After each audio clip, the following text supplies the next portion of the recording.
Hi wrestling fans, thanks for clicking on the dreaded D Rose report. I was supposed to have Peyton Manning on here as a special guest. He said he had something else better to do. Anyway, I gotta ask you this question. Maybe you can answer it in one of the comments. I was wondering, why does Santino have a mustache above his eyebrow? I don't understand that. Alright, on with some news. Actor Bob Saget, remember him from Full House, America's Funniest Home Videos? He's searching for backyard wrestlers in Southern California for a new reality series he's going to be making for TNA cable network. Production company is called tna.MTS.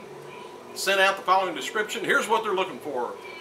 If you like to wrestle in the backyard, give them a call. Tijuana Entertainment in California is currently looking for high-impact, high-flying, hard-hitting, but crazily creative backyard wrestlers over the age of 18. Cuts me out. And local in Southern California with their own backyard ring, costumes, techniques for a brand new TV show for A&E. The show is supposed to be an hour-long, non-scripted documentary reality show following our host, Bob Saget, through, as he explores America's society of off-beaten paths. The series will follow Bob as he explores unique cultures, lifestyles, practices, and people of America. Might even interview us people on YouTube. That'd be crazy. Anyway, the show's going to aim towards both fun and informative, and while the main objectives without mockery, though, it will immerse the audience into worlds and to understand them from intelligent levels of common human interest. If you're interested, get a hold of Anna Zawowski at amzcasting@gmail.com. If you're interested, if you don't know how to hurt yourself, don't even call. One idea currently being discussed by WWE creative team is to have Joey Mercury. Remember him getting hit in the ladder of the face? Anyway, during a SmackDown brand, he's going to be returning to SmackDown brand and maybe be a part of CM Punk's Straight Edge Society. See, Mercury was released in 2007, and it's well documented that he had a painkiller problem. And due to that angle, I think they're going to be trying to play off of CM Punk. Saved him just like he did Festus. During this week's WWE Superstar broadcast on WGN, commercial aired confirming that WWE's new Tuesday night show will be called NXT. The show describes as new, revolutionary, with no mention of ECW brand is not it being replaced. This is going to be a new show. WWE Studios holding casting calls this week for a lead role in an upcoming Big Red movie. The part calls for a male between the ages of 13 and 16. Darn it. Casting call will take place in Los Angeles on Saturday and New York on Sunday. If you fit the bill and you're interested, visit WWE.com. Dwayne "The Rock" Johnson, he's going to be appearing on Friday's edition of Oprah Winfrey. Will be Johnson's first time being on the program. Musical star Pink, whose Grammy performance grabbed headlines this last week, she did how she went around in circles that much without throwing up on the crowd below. I have no idea. If you haven't seen it, it's worth looking at. But anyway, The Rock's going to be on Oprah. Ooh, that don't sound good. Tonight's WWE Raw house show scheduled for Wachovia Center in Philly has been postponed due to the incoming snowstorm. Snow will take place on another day. No, the show is going to take place on Thursday, February 11th, 8 p.m. Dwayne "The Rock" Johnson also appearing on CBS's Late Show with Craig Ferguson, I guess last night, about his Tooth Fairy movie. We also saw on Raw, the show will feature 5 qualifying matches to see who's going to be challenging Undertaker for the world title at the Elimination Chamber. We got John Morrison taking on Kane. We got R-Truth taking on Mike Knox. We got CM Punk taking on Batista. We got Chris Jericho taking on Matt Hardy. We got Rey Mysterio taking on Dolph.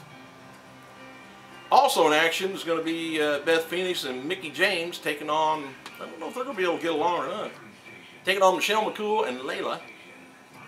Plus, Edge is going to interview The Undertaker on The Cutting Edge. So we got Edge back, we got The Cutting Edge back. That's a package, though. Announced for TNA Against All Odds pay-per-view on Valentine's Day is AJ Styles taking on Samoa Joe in TNA's heavyweight title.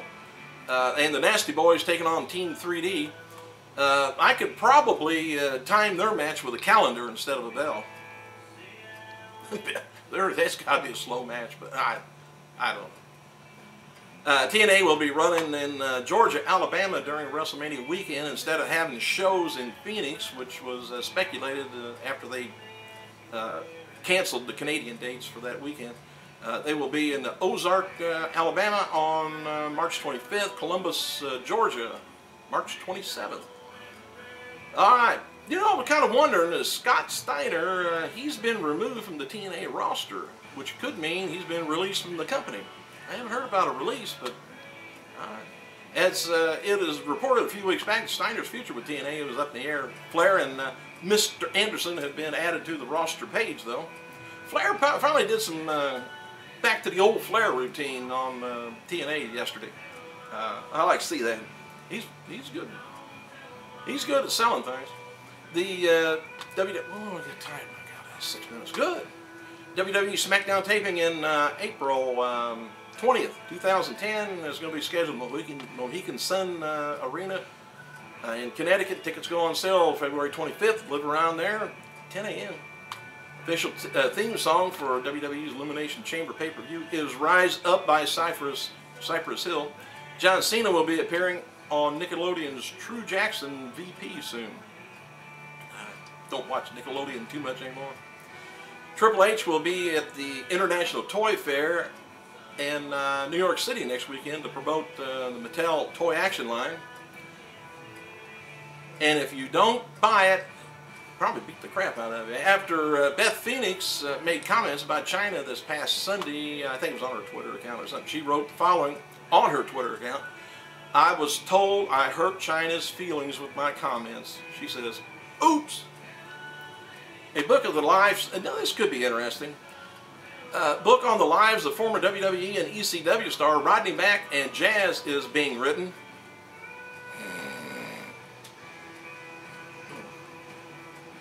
What's that? Oh, too much cleavage? Okay, add up a little bit.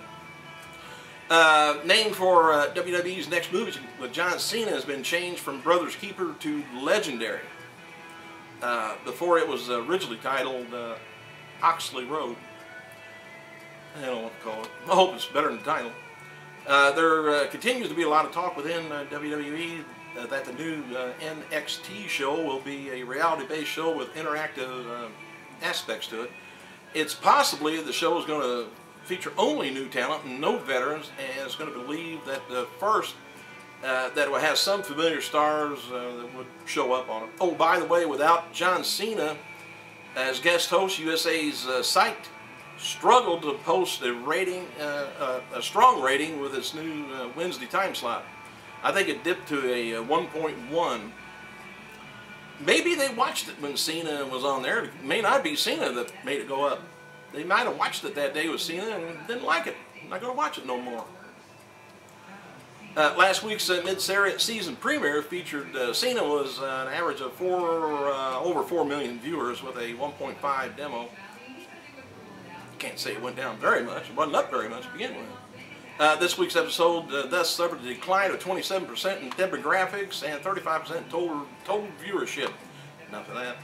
Special interest appears to have been the results of a young John Cena guesting. No, they wish. Jim Ross noted on his Twitter account that he would be at WWE's developmental territory in FCW this Wednesday night looking for talent. I was down at the Kroger's. Well, anyway, Beth Phoenix wrote on her Twitter account regarding the situation with Santino Marella. I said, I just finished shooting the first 3 episodes of Santino's comedy. The crew laughed till they cried. I'm so proud of everyone. Thank you, Santino. Or was it so bad they cried? I don't know. Hey, my time's about up. If anything goofy happens with any wrestlers or anything, I'll be back on here. Thanks for clicking. Gotta go.